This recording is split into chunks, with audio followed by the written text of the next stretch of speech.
Two people earn the exact same paycheck. Same job. Same salary. Same city. 10 years later, one owns almost nothing, and the other owns almost everything. Nothing changed on the outside. Everything changed on the inside.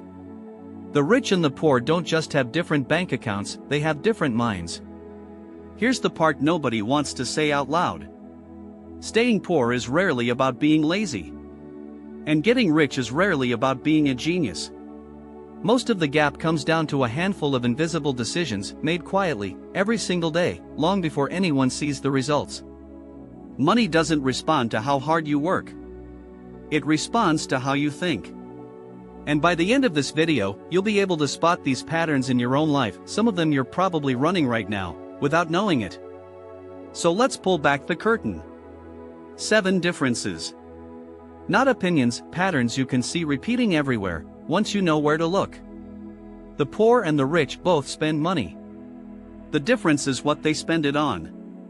When money comes in, most people ask a simple question: what can I finally buy?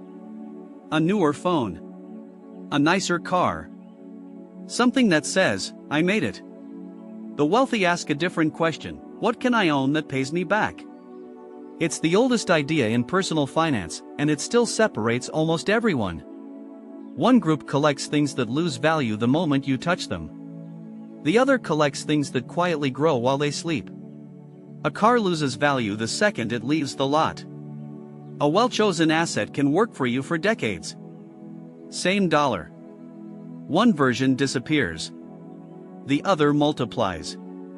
And the trap is that the disappearing version feels better today. That's exactly why it's a trap. Now, watch how they treat time. The poor mind lives on a short clock. The reward has to come now, this weekend, this paycheck, this moment. The wealthy mind lives on a long clock. It's willing to be bored today to be free later. Psychologists have a name for this: delayed gratification. The ability to wait for a bigger reward instead of grabbing the small one in front of you. It sounds simple. It's brutally hard. Because everything around you is engineered to make you spend now and think never.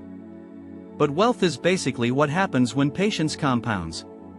The rich aren't smarter about the next dollar. They're just playing a longer game than everyone at the table. Here's where it gets uncomfortable.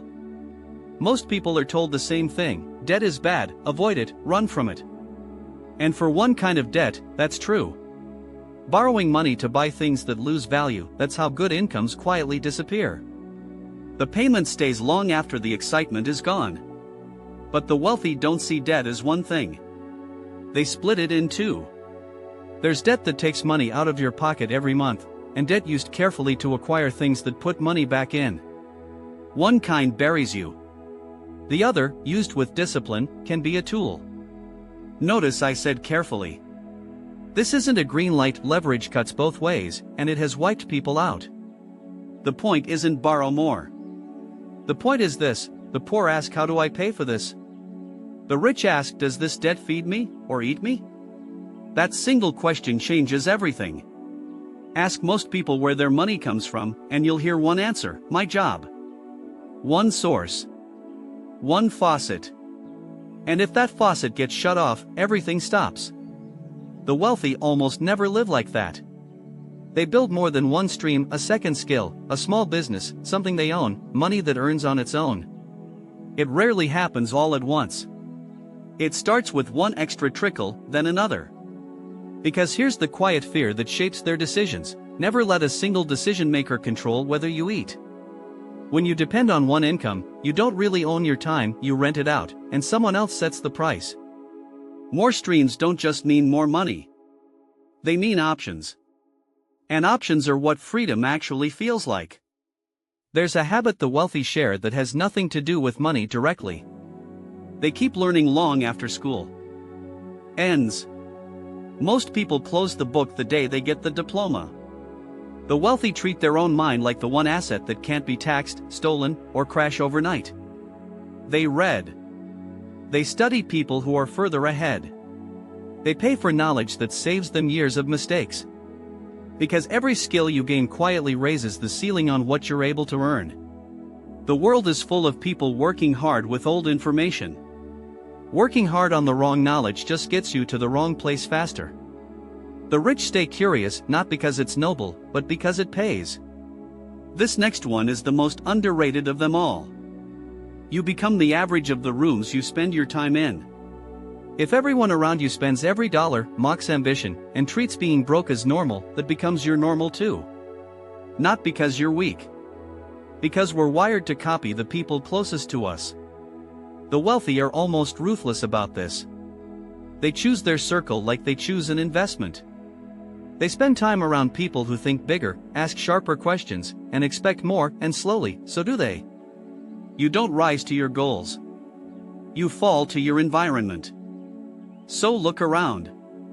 The 5 people you talk to most are quietly writing the script of your next 10 years. And underneath all 6 of these sits one final difference. The deepest one. The poor mind waits for permission. A raise. A break. Someone to finally choose them. The wealthy mind thinks in ownership. It asks, what can I build, control, or own so I stop needing permission at all? It's a shift from I hope this works out to I'm responsible for how this turns out. That's not about arrogance. It's about ownership of your own outcome. The moment you stop waiting to be picked and start building something that's yours, even something small, the whole game changes. Because money follows people who take responsibility for it. So let's bring it home. The rich buy things that pay them back. They play a longer clock. They treat debt as a tool, not a lifestyle.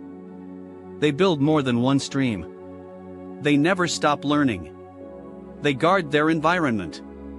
And they think in ownership instead of permission.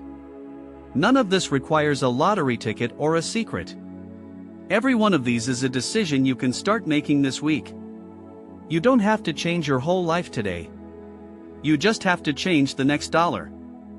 Before you spend it, ask one question: is this costing me or paying me? Ask it once, and you might ignore it. Ask it 1,000 times, and it quietly rewires how you handle money for the rest of your life. If this gave you one idea worth keeping, do one thing: subscribe. Every week we break down the psychology and the habits behind real wealth. No hype, no shortcuts, just the mindset the money quietly follows. The rich didn't start with more money. They started with a different mind. Now you've seen it. The question is what you'll do with it. I'll see you in the next one.